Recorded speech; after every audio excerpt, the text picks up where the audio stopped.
200 gram भेंडी धुवून पुसून चिरून घेतली आहे। भेंडी धुतल्यावरती नेहमी पुसून घ्यायची, नाहीतर ती चिकट होते। भेंडी मी तुम्हाला दाखवलेल्या आकारामध्ये चिरून घ्या। जास्त मोठी किंवा बारीक देखील भेंडी चिरायची नाही। कढईमध्ये 2 पळी तेल गरम करून घेतले। तेल गरम झालं की त्यामध्ये 1 चमचा जिरं घालून घ्यायचे।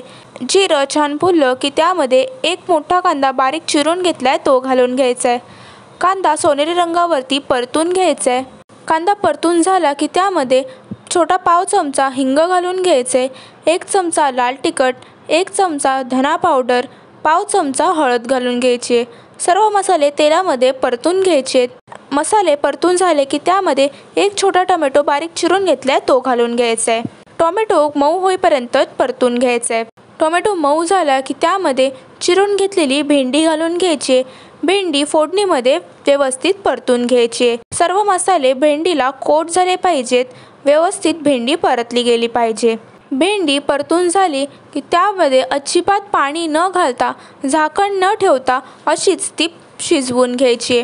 अधूनमधून भेंडी चमच्याने परतत राहायचे, जेणेकरून ती तळाला चिकटणार नाही। भेंडी शिजत आली की त्याला चिकटपणा सुटतो, भेंडी चिकट होऊ लागते।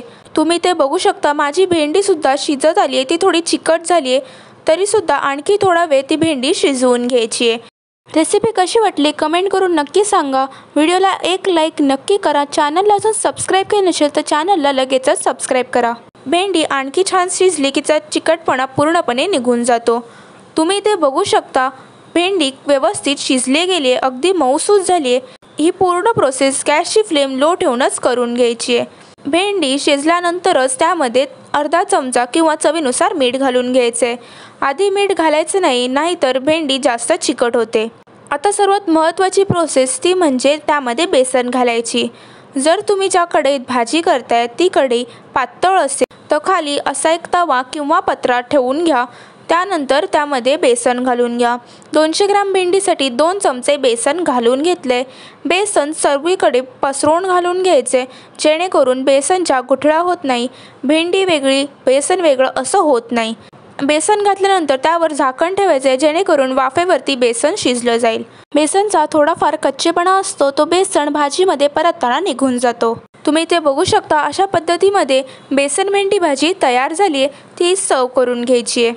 ही भाजी तुम्ही भातासोबत, पोळीसोबत किंवा भाकरीसोबत सुद्धा खाऊ शकता। मुलांना भेंडीची भाजी खायला आवडत नाही किंवा एकाच पद्धतीमध्ये भाजी खाऊन कंटाळा आलेला असतो, तर अशा पद्धतीमध्ये भेंडीची भाजी एकदा नक्की करून बघा। चवीला अप्रतिम लागते, लहानांपासून मोठ्यांपर्यंत सगळ्यांना नक्की आवडेल। कमीत कमी वेळात झटपट अप्रतिम चवीची भेंडीची भाजी तयार झाली आहे। रेसिपी आवडली असल्यास कमेंट करून नक्की सांगा आणि व्हिडिओला एक लाईक नक्की करा। चॅनलला अजून सबस्क्राईब केलं नसेल तर चॅनलला सबस्क्राईब नक्की करा। भेटूया पुन्हा अशाच एका नवीन रेसिपीसोबत नवीन व्हिडिओमध्ये। तोपर्यंत धन्यवाद।